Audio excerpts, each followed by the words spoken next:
And good evening. We begin top story with that late breaking news. A source familiar with the matter telling NBC News former Vice President Mike Pence testified today in front of the federal grand jury investigating Donald Trump's efforts to overturn the 2020 election. That grand jury looking into Trump on the day of the January 6th Capitol riot and the weeks leading up to it, a period of time about which Pence is believed to have critical insight. In fact, he wrote about it in his book.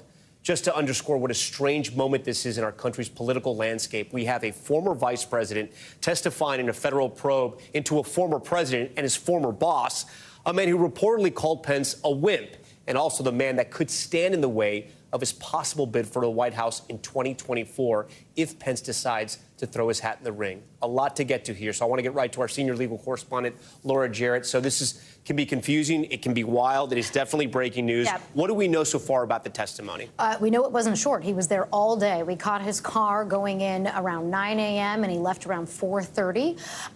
Exactly what he said, we will work to report, obviously, out in the coming days. But he has a story to tell.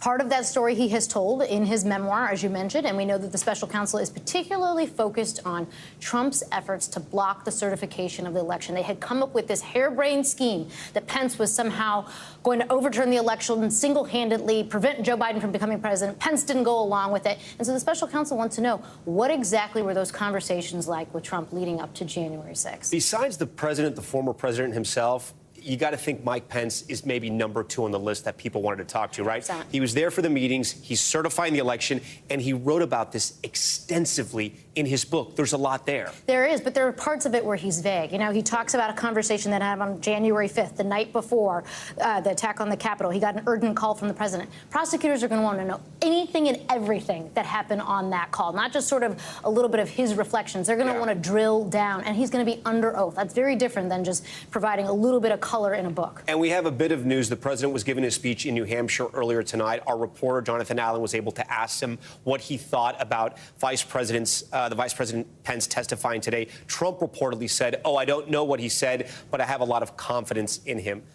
It's a curious remark, given that this is the same person who didn't check on the former vice president when people were out there with gallows in front of the U.S. Capitol, and who, as you said, called him a wimp and any number of other things. It's curious, and he had tried really hard to block this testimony. I mean, we should be clear. This is happening. He is going into this courthouse like 13 hours after a federal appeals court had said, nope, Pence has to testify. This is all happening in lightning. Pence even tried at one point, but he now has to testify. He has testified. We'll see what happens from here. Laura, we appreciate it, as always. We turn now to our other major headline tonight, that flooding emergency in the Midwest, far from over. A freight train derailing along the Mississippi River tonight. The cause being investigated. Maggie Vespa is watching it all from Iowa tonight.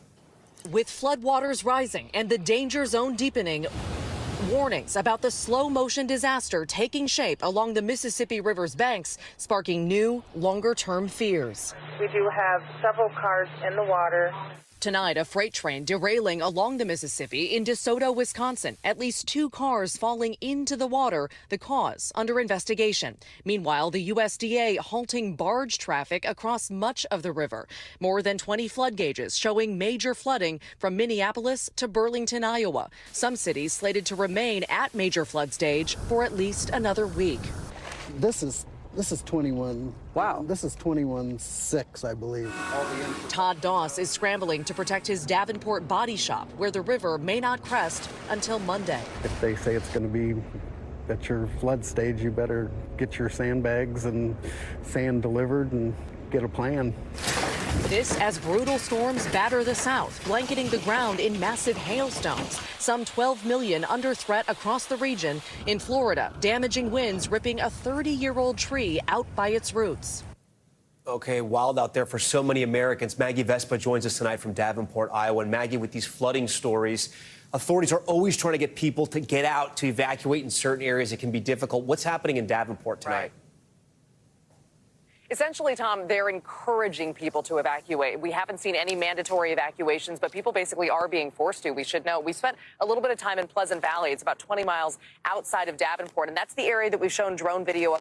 See, the homes are partially submerged. People are getting around in boats, and they're evacuating in boats. A big reason for that, again, no official evacuation orders from authorities here, but a big reason for it is that utility companies in the area have begun cutting gas service to homes that are partially submerged by this floodwater. 115 customers and counting. And again, Tom, this water expected to continue rising into early next week. Dangerous to stand by any way you look at it. All right, Maggie Vespa for us. That severe weather stretching all the way to the south, as we saw there in Maggie's report. There are multiple tornadoes reportedly touching down in Florida. Yes, Florida. Jacksonville, you see it here, dark clouds forming. I want to get right over to NBC News meteorologist Bill Cairns. Bill, all year we've been talking about how Tornado Alley is moving further and further south. Yeah, Florida's had quite a week. I mean, huge storms, multiple days in a row in Florida, and now a possible tornado or two this evening. We've had about 28 severe weather reports. A lot of them were southern Mississippi, right through the Florida Panhandle. And then over the last couple hours, the east coast of Florida has been getting some really strong storms, including the Space Coast. So here's our watches. We have a new one that's out for areas from just about Little Rock to Tupelo into Alabama. That's invalid until 11 o'clock Central Daylight Time. So that's going to be evening thunderstorms for a lot of you. And then the severe thunderstorm watch for the east coast of Florida continues to 10 p.m. this evening. I've had my eye on these very strong storms. So this is the Space Coast here. This is Port Canaveral. All the bright pinks. We got tornado warnings, 3 of them here. No reported tornadoes, but at any point we can get one.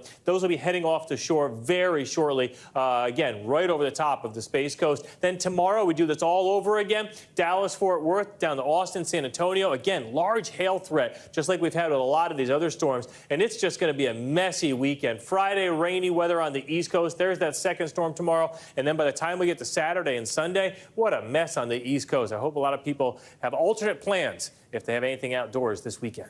Okay, Bill, we appreciate the heads up there. Now to another major headline we're following tonight here on Top Story. The young airman accused of leaking classified info in court today. Prosecutors arguing to keep him behind bars, saying Jack Teixeira may still have access to classified information. NBC News Chief White House correspondent Peter Alexander has the latest. Tonight, former Massachusetts Air National Guardsman Jack Teixeira's fate is in the hands of a judge, with federal prosecutors urging the court keep him behind bars until trial, saying he's a flight risk and may still have classified material that could have tremendous value to hostile nation states. The judge opting to consider arguments and issue a ruling later. In their new filing on Teixeira, who's charged with leaking highly classified military documents online, prosecutors allege the 21-year-old took steps to conceal his actions. Authorities finding a tablet, a laptop, and an Xbox gaming console smashed in a dumpster at Teixeira's home. Prosecutors allege he has a troubling history of making racist and violent comments on social media. Last November writing, "If I had my way, I'd kill an expletive ton of people." In Teixeira's bedrooms, prosecutors say they found an arsenal of weapons, including handguns, rifles, an AK-style high-capacity weapon, and a gas mask.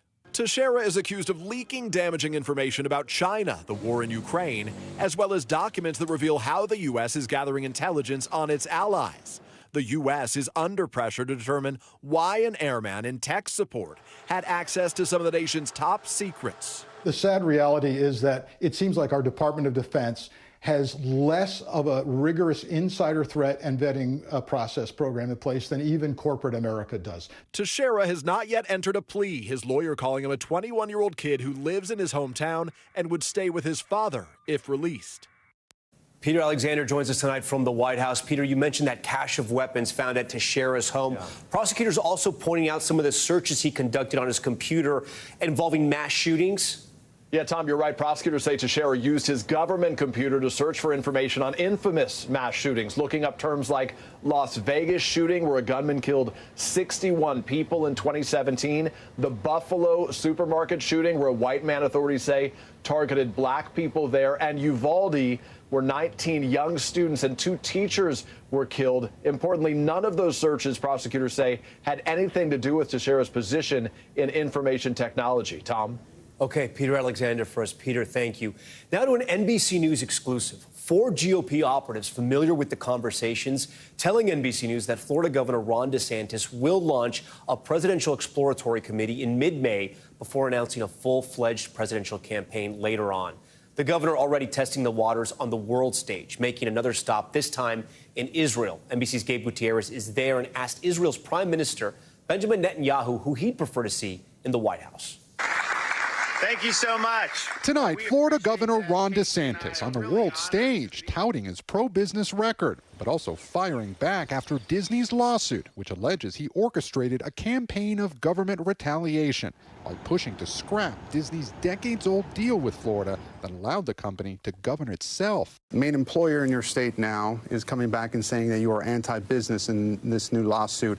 What's your response to that? The idea that somehow being pro-business means giving companies their own governments, that is not what a free market is all about. They're upset because they're actually having to live by the same rules as everybody else. He calls the suit political, but Disney calls his actions payback for the company's opposition to Florida's law that bans classroom instruction of sexual orientation and gender identity. The culture battle comes as 4 GOP operatives now tell NBC News DeSantis could enter the presidential race by mid-May. There's not been any decisions. This global trade mission widely seen as a way to bolster his foreign policy credentials. Iran's pursuit of nuclear weapons creates a risk. Today, he met with Israeli Prime Minister Benjamin Netanyahu. What'd you talk about? Talked about Iran, talked about Israel-U.S. relations. He's a friend of Israel. The Prime Minister sitting down with NBC News, declining to pick sides in the U.S. presidential race, but speaking warmly about DeSantis, as well as his potential rival. President Trump has been a great friend of the state of Israel as well, and he did great things for the state of Israel, like recognizing Jerusalem as Israel's capital. All right, Gabe Gutierrez joins us from Jerusalem tonight. Gabe, I want to go back to that big break from NBC News reporting on Governor DeSantis' plan to run for president. He'll likely start off like everyone else with an exploratory committee. What else do we know? Yeah, Tom, as you said, those 4 Republican operatives familiar with the conversation say that announcement is likely to come in mid-May. One of those sources says that it is likely going to be an exploratory committee first with a full official announcement soon after that. But the timing of all this is very fluid, Tom. You just heard the governor there saying that no final decision has been made. But, Tom, he's on a worldwide trade mission trying to bolster his foreign policy credentials. Just in the closing weeks of the Florida legislative session, it appears the wheels are already in motion, Tom. Yeah, and Gabe, we've seen him go to Tokyo this week, right? Jerusalem. Where else is he stopping? Yeah, his final stop will be tomorrow. He's heading to the United Kingdom, where he's expected to meet with the British Foreign Secretary. Again, then he heads back to Tallahassee, where the closing days of the Florida legislative session are next week, Tom. Gabe Gutierrez reporting in from Jerusalem tonight. Gabe, we thank you. Now to the latest testimony back here at home in a civil trial against Donald Trump. The woman who says the former president raped her years ago and defamed her, facing cross-examination today, and it got ugly. The former president has denied the allegations. Ron Allen is there for us. Tensions and emotions running high for Trump accuser E. Jean Carroll on the stand today. Facing a testy cross-examination from Trump's legal team on why Carroll didn't scream during the alleged attack. You better have an excuse, Trump lawyer Joe Tacopino pushed. He raped me, whether I screamed or not, Carroll loudly retorted, fighting back tears. She started to cry, and then Tacopino realized it may have gone a little bit too far and said, "Do you need a moment?" And she said no. It was almost like she was daring him. If you think you're going to make me weak in this moment, that's not going to happen. It's an accusation Carroll has described many times before, and the former president has long denied. I fought. It was shocking. It was against my will. Carroll also facing questions about when she went public with her allegations in 2019. Trump's legal team suggesting she wanted to sell copies of her book. Carroll countered she went public in the midst of the hashtag #MeToo movement. Here's what she told NBC at the time. It just became time for me to tell my story. And I hope it helps empower other women to come forward with their story, because it is not easy. Trump responding to the testimony on Truth Social yesterday, calling the case a scam and saying the dress Carroll said she was wearing the day of the alleged attack should be part of the case. The judge presiding over the trial had previously ruled that the small amount of unidentified DNA that was found on the dress could not be brought up at trial by either side. For several years, Carroll's attorneys tried unsuccessfully to get a sample from the former president to test it. The judge refused a last-minute request by Trump's attorneys to provide a sample, apparently trying to prove it did not match what was on the dress. The judge called the request untimely, a technical shift, or just an afterthought. The judge warning Trump's defense attorney yesterday such social media posts from Trump are, quote, entirely inappropriate. Without physical evidence, today's personal testimony, a critical moment in the trial. They're giving the jury a lot of different options for how they can hold Donald Trump liable here, right? You can do it either solely on the merits of Eugene's story, or if you need more, we're going to offer you a whole lot more, both around her particular experience and around the experiences of others. All right, Ron Allen joins us tonight live from outside that courthouse in Lower Manhattan. So, Ron, Trump's attorneys are attacking Carroll's credibility, right? They've told the jury that her allegation that she was raped is, quote, unbelievable. What else about her story did they question? Some things emotional, some things very practical. Like they asked her, for example, why there are no witnesses who've come forward from the store, sales associates or other shoppers who say that they even saw them there that day. She says that she was so engrossed in conversation with Donald Trump that she didn't notice who else was in the store. She was asked why there's no surveillance video, why she didn't file a police report. She said she never asked the store about surveillance video and that she was afraid of a backlash if she filed a police report at that time. Now, in the coming days, we expect to hear other witnesses who are going to back up or corroborate parts of her story, like two friends who she says she told about this incident when it happened, right in that time, and two other women who say that they were also similarly sexually assaulted by Donald Trump years ago that the jury is going to be able to hear. Tom? Okay, we're back now with a violent confrontation caught on camera in San Francisco. A former San Francisco fire commissioner viciously hit with a metal rod by a homeless man earlier this month. But with the release of new videos, he's now being blamed by defense attorneys for inciting the incident using bear spray on the homeless man before the attack happened. Maya Eaglin has the details.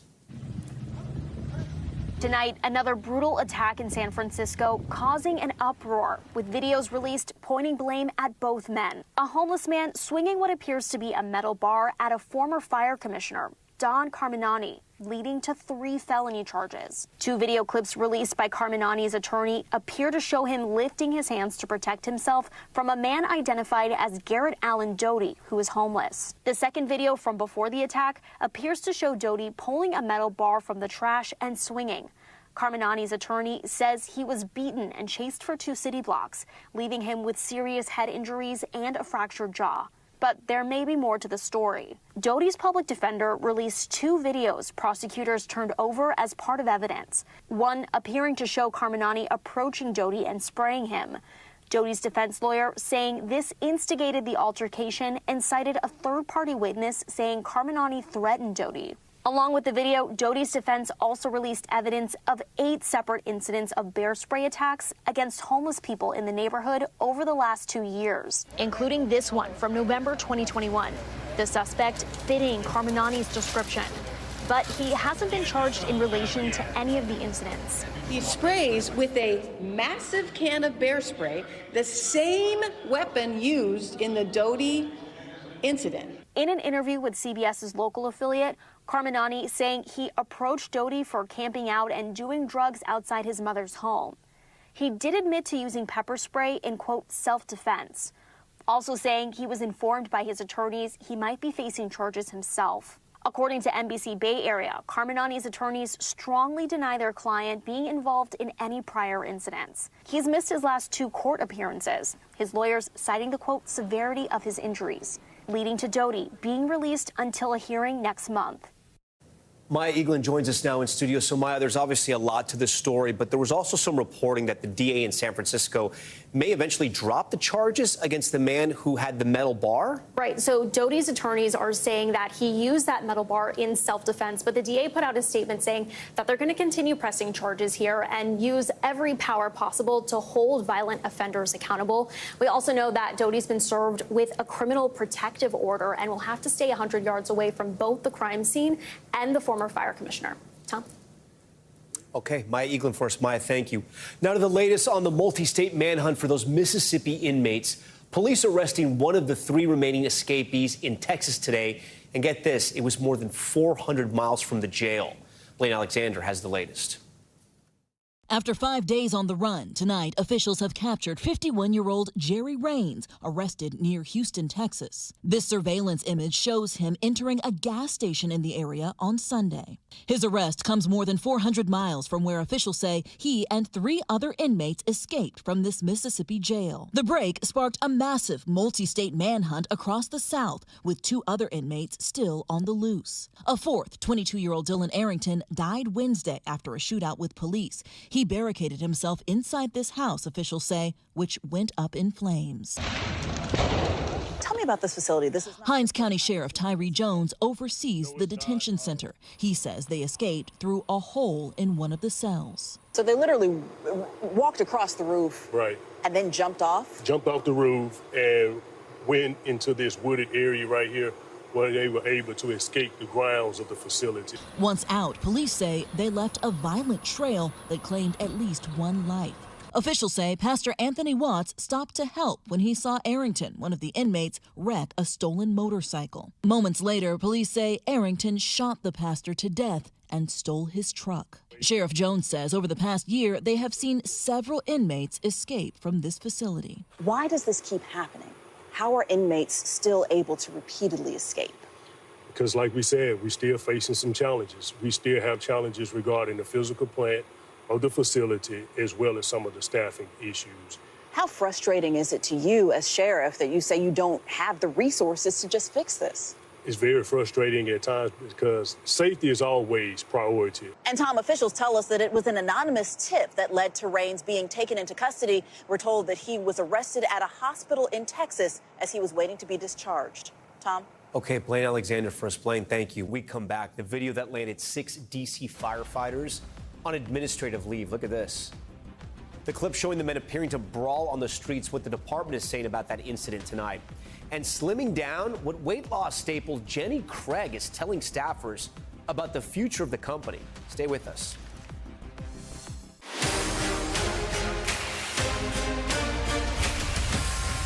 All right, we are back now with Top Stories news feed, and we begin with an investigation into a brawl involving 6 D.C. firefighters. Shocking video shows the firefighters throwing punches while responding to a scene.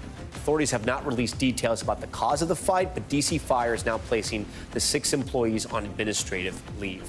The department saying in a statement to NBC Washington, the actions depicted in a video of the incident are completely unacceptable and do not reflect the behavior we require of our members.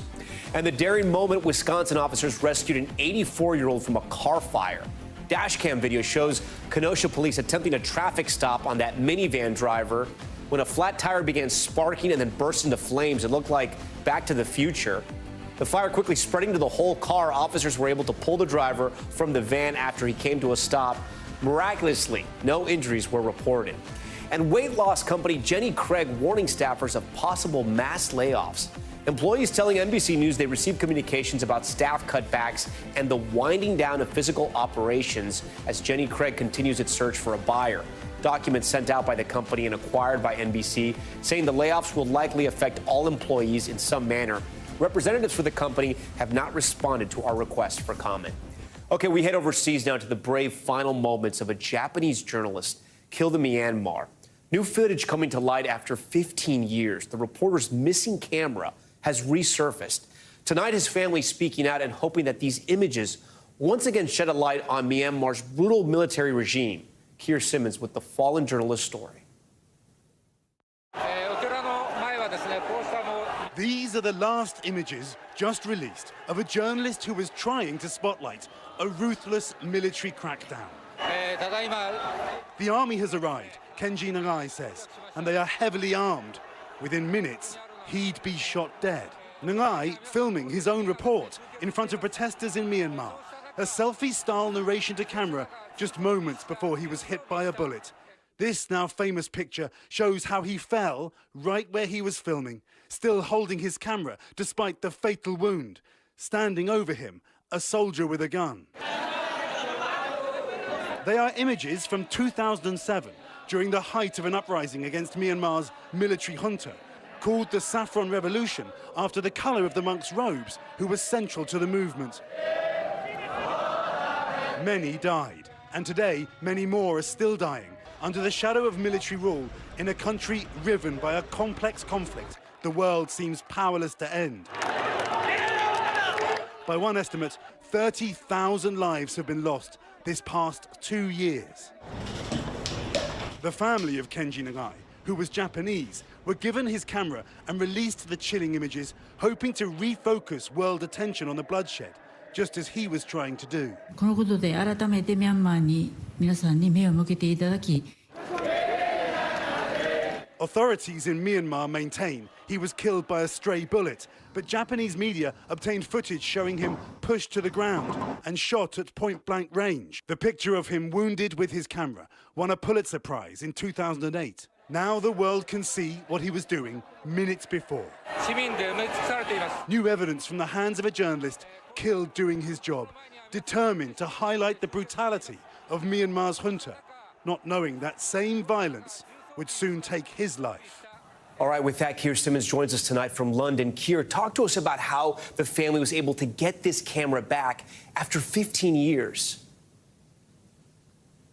Tom, it's extraordinary, isn't it? 15 years it took to get this camera. A group called the Democratic Voice of Burma, which is another name for Myanmar, says it was involved in the exchange, won't say how it happened, but says that a good citizen was involved. Doesn't want to put that person at risk. And I can imagine that the family think it certainly was a good citizen. Yeah, totally unbelievable. And as you mentioned in the story, the unrest there in Myanmar, it sort of has resurfaced quite again. Do we know, is there any chance for a resolution to the nightmare for the people there? Oh, it's a nightmare, Tom. It really is. I mean, it's a crisis. It's a disaster. The UN talking about 18 million people needing urgent help. Hundreds of thousands have fled the country, and it just gets worse and worse. There are now different militia in the country. It really is an incredibly complex picture. Now, Myanmar is a strategically important country, but the US seems reluctant to get involved because it's right on China's border, doesn't want to get into a kind of proxy war there. China worries about getting involved in a quagmire in Myanmar, so the disaster just continues, Tom, while the world just doesn't seem to be paying attention. Keir Simmons from London for us. Keir, we thank you for that. Now to Top Stories Global Watch, and we begin with the latest seizure of a foreign-owned oil tanker by Iran. The U.S. Navy says Iran seized the tanker with Marshall Island flags as it was passing through the Gulf of Oman and headed towards Texas. Iran says the vessel had collided with an Iranian ship, but the Navy tonight slamming the move, saying Iran's actions are, quote, contrary to international law and disruptive to regional security. In Kenya, a second pastor has been arrested after nearly 100 worshippers were found dead due to starvation.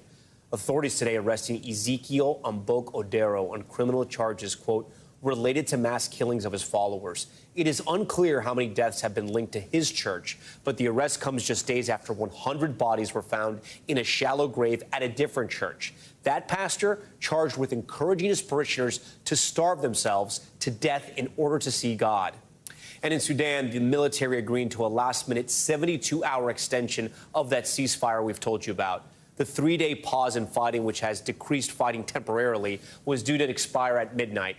Heavy fighting still reported near the capital of Khartoum, though, as foreign countries race to evacuate their civilians. Hundreds of people have been killed during the nearly 2 weeks of conflict between the army and paramilitary rebels. Okay, coming up, artificial intelligence, AI, hits Hollywood in a big way. The technology bringing actors back to life, a body double even taking the place of our correspondent in what used to only exist in science fiction. We'll show you. That's next. Back now with the latest in the AI revolution and how the rapidly evolving technology is bringing some major changes to Hollywood. CNBC's Julia Borston has a story. Hollywood production is being transformed by artificial intelligence. Deep Voodoo is a visual effects company that specializes in what they call facial replacement AI. What's a funny face I should make? Like In about 30 minutes, they scanned my every expression to learn my facial movements. And 2 weeks later, we put the algorithm to the test with a body double and a live camera. Okay, here we go. Oh my God. That's so weird. not my hair, but it's totally my face. While visual effects have a long history in Hollywood, Deep Voodoo's precision and live render feature have won over celebrities like Kendrick Lamar, who use their technology to wear the faces of other celebrities. In a traditional VFX scenario, it would be stuck in post and they wouldn't be able to see it until it was a finished shot. So you can have actors wear the mask of another actor's face while they're shooting the movie, rather than having to wait until it's all done to do the face swap. Absolutely, yeah. Julie, you don't have to show up for work anymore. Deep Voodoo says it's working with studios to put actors' faces on stunt doubles and even to revive deceased movie stars. How much does your technology threaten people's jobs? This enables people to do their jobs quicker, better, and cheaper, but it's a creative tool, and it needs to be operated by creative people. But with all of this new technology come new concerns. The Screen Actors Guild telling us, quote, "Our goal is to ensure that our members are protected from unauthorized use of their names, voices, and likenesses. We intend to expand those protections as AI uses are addressed." On movie sets like this one, AI is not only being used to clone actors' faces and voices, it's also being deployed to do CGI and visual effects faster and easier than ever before. Wonder Dynamics quickly transformed me into these characters. Their AI technology can replace a human actor with a computer-generated figure in hours. It's waving its arms around the way I move my hands when I talk. Actor and company co-founder Ty Sheridan was inspired to improve visual effects after his experience wearing motion capture sensors on Steven Spielberg's Ready Player One. We always wanted to tell stories that were bigger than our pockets, and that's really kind of what led us to starting this company. Along with his co-founder Nikola Todorovic, Sheridan is hoping to make premium visual effects easier and more affordable. A 1-minute scene like this would normally take weeks to render. With our technology, we're really hoping to bring it to a day or a couple of hours, depending on what shot is. So it becomes much faster, but also more cost efficient. Exactly, and more accessible, because all you need is a browser, web browser, and a camera. Wonder Dynamics says hundreds of thousands of users have signed up to try its platform, and productions in the works for Netflix are already using it. So is it going to eliminate the need for actors? Absolutely not. I would never put myself out of work. No, I think it's going to, if anything, I think it'll create more opportunities for actors to be in these type of films. And if it works, what used to be science fiction can become an AI reality. Julia Borston, NBC News, Los Angeles. Amazing stuff. We thank Julia for that story. Coming up next, secrets from the Holocaust. Photos discovered from Auschwitz that show an eerie view from the death camps, and now the story that is coming to the stage from it. We'll explain. Stay with us. Finally tonight, an intimate look into a rare photograph collection, never before seen photos documenting the life of Nazi officers at Auschwitz. Eerie images now being turned into stage production titled Here There Are Blueberries. NBC's Valerie Castro was there with the cast when they saw the original photographs for the first time. It's just incredible to see the actual thing. It's like living history. This set of old photographs collected dust and stains for decades. You can see the outline of the second Christmas tree. The images, part of an album with 116 photos in all. In one series, the lighting of a Christmas tree. In others, a group of women laughing, entertained by an accordion player. These pictures show a group in lounge chairs, relaxing, enjoying their leisurely time. People captured in black and white from a dark chapter in modern history. It's wild to be in the presence of something that was so close to a Nazi. The artifact in question, discovered by an American soldier in 1945 Frankfurt, Germany, brought back to the United States and donated to historians in 2007. Dr. Rebecca Erbelding saw them first. She's a historian with the United States Holocaust Memorial Museum. She immediately recognized a face in one of the photos. This photo here was the first time that we noticed that Joseph Mengele is in the image, the infamous Nazi doctor. Then realizing these were never before seen images. This is the summer of 1944.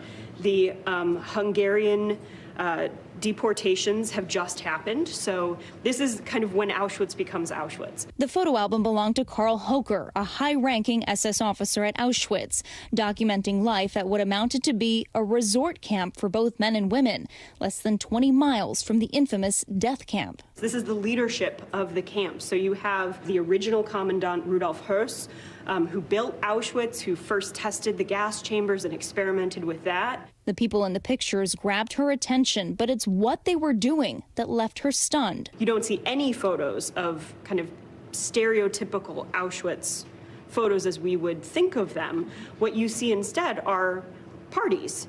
You see people having fun. You see people taking tours. You see the SS life of Auschwitz, the life of the officers. And when you do see images of them lounging and celebrating a holiday, what emotions does that stir for you? I mean, for me, it stirs a lot of discomfort. It stirs curiosity.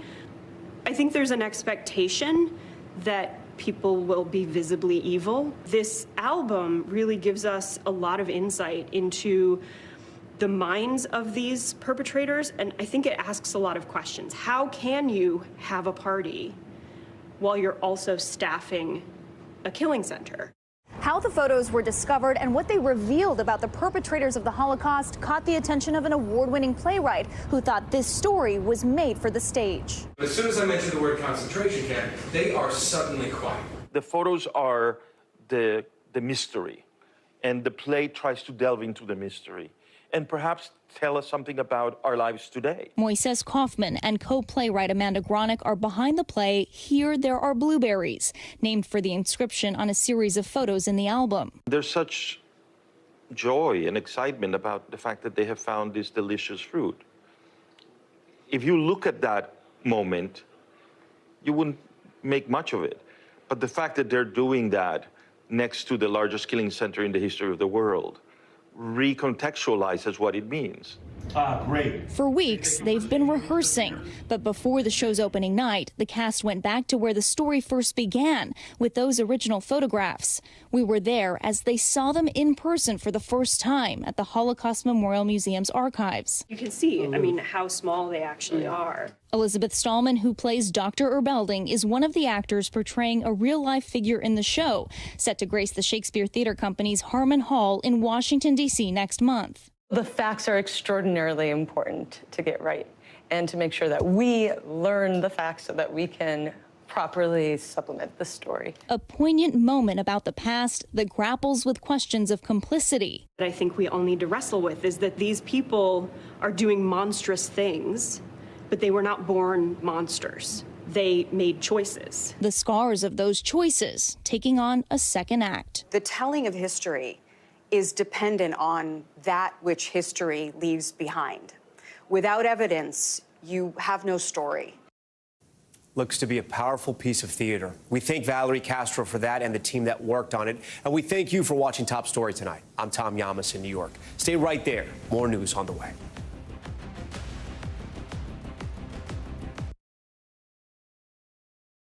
Thanks for watching our YouTube channel. Follow today's top stories and breaking news by downloading the NBC News app.